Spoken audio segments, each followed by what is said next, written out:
प्रितीच्या बाबणीनो तुमकां सगळ्यांक देव बरो दिसती म्हणटा आयज सुंकरार आयचें शिवर्तमान जावन आसा मातुवाचो 13वो विसवोर वोड 54 ते 58 पर्यंत Mathew chapter 13 verses 54 to 58 आनी आतां आमी पयलें देवाचें उतर आयकुया.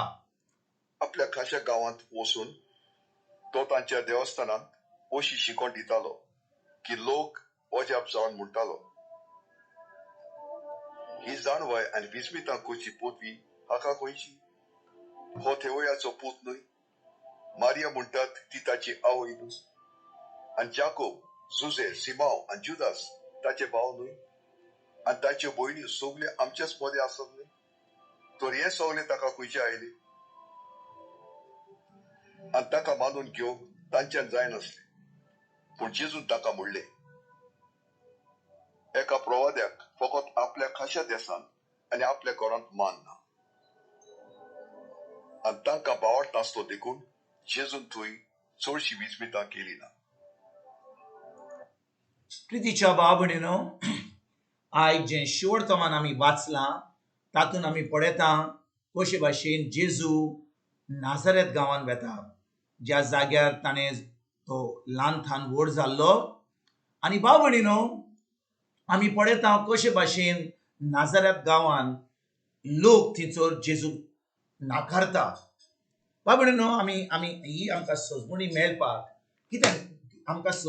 कितें आमी करूंक जाय?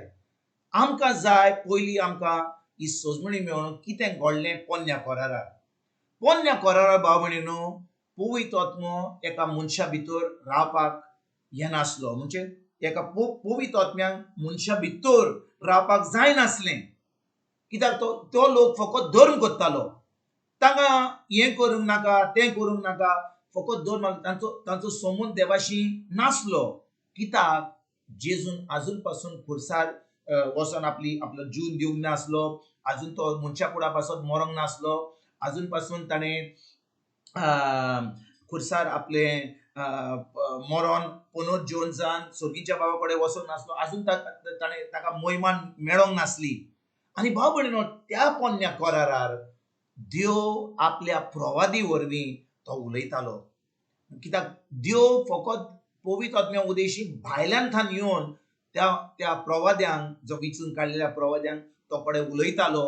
आनी आतां प्रवादी जें ताका देवा कडसून मेळटालें तें आतां फकत लोकांक सांगतालें. आनी भाव भयणीनो बरी खबर म्हणल्यार आयज नव्या कोरारान आमच्यान आतां जें आमकां मेळटा तो जावन आसा पवित्र आत्मा. कशे भाशेन आमकां पवित्र आत्मा मेळटा?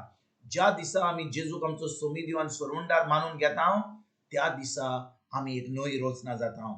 आमचो आत्मो जेजू सारको जाता. हें परतून आमी आयकता, आमचो आत्मो जेजू सारको जाता. आनी देव आतां आमकां आपलो पवित्र आत्मो दिता. आनी आतां आमी एक प्रवादी जाता. प्रवादी कित्याक पवित्र आत्मा आमचे भितर आसा.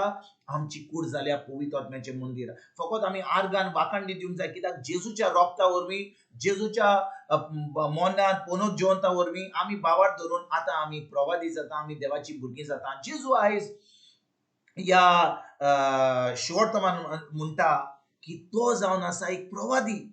आनी म्हणटा प्रवाद्यांक आपल्या गांवांत कसलीच मोहिमा ना, कसलीच वालोर ना. कित्याक जेन्ना तो कितें कशी भशेन उतरां म्हणटा, तो म्हणटा एका प्रवाद्याक फकत आपल्या खाशा देसान आनी आपल्या घरान मान ना. एका प्रवाद्याक फकत आपल्या खाशा देसान आनी आपल्या घरान मान ना. म्हणजे कितें भाव भयणीनो, जेन्ना आमी आमच्या घरा आसा, आमच्या कुटुंबांनी आसा ह्या जाग्यार, लोक आमकां सदांकाल पळयतात, तो आमकां केन्नाच एक प्रवादी वा देवाचो मनीस म्हूण आमकां केन्नाच ओळखून घेना. कित्याक दिसता म्हणटात हो सदांकाल आमी ताका ल्हानथान पळयला, कशे भाशेन तो जियेता.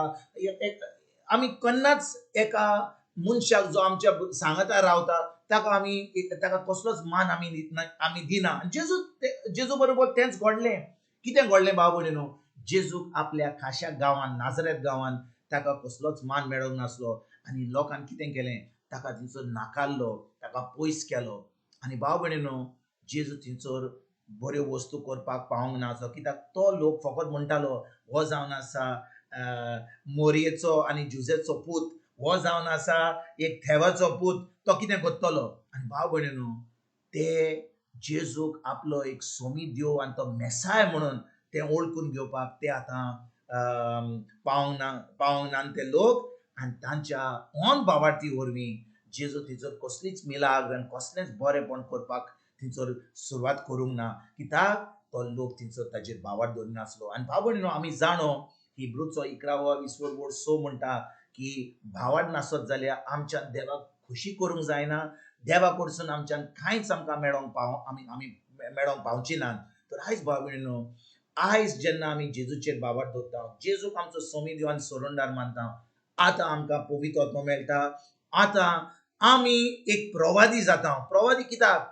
आमच्यान आतां देवाचें उतर परगट करूंक जाता म्हणटच आमी आतां आमचो कितें म्हणटात तो आमचें तारण जालां म्हणून आमकां कळोन येवंक जाय की आमी खरेपणी देवाची भुरगीं म्हणून देवाचे एम्बेसेडर म्हणून जे भाशेन एका देशाक आपले एम्बेसेडर असतात दुसऱ्या गांवांनी आनी ते आपल्या देशाची बरी खबर दुसऱ्यांक सांगतात तेच भाशेन भाव भयणीनो आतां आमी ह्या संवसारान जेजूचे एम्बेसेडर जाता म्हणजे ताजें तोंड जाता ताजें काळीज जाता ताजे हात ताजे पांय जाता कित्याक ताजी राजवटकी फुडें व्हरपाक आनी ती राजवटकी फुडें व्हरपाक आमी कितें करूंक जाय आमी पवित्र आत्म्याच्या आदारान देवाचें उतर परगट करूंक जाय हें शिवर्तमान परगट करूंक जाय तर आयज भाव भयणीनो खेरीत भाशेन आमी ह्या शिवर्तमानाचेर नियाळ करुया आमी आतां देवाची भुरगीं जाली देवान आमकां आपलो पवित्र आत्मो दिला आनी पवित्र आत्म्याच्या आदारान कित्याक आमच्या जाणवेन आमकां हें काम करूंक जायना फकत पवित्र आत्म्याच्या आदारान आनी पवित्र आत्म्याच्या आदारान पवित्र आत्म्या उदेशी पवित्र आत्म्याच्या जाणवायेन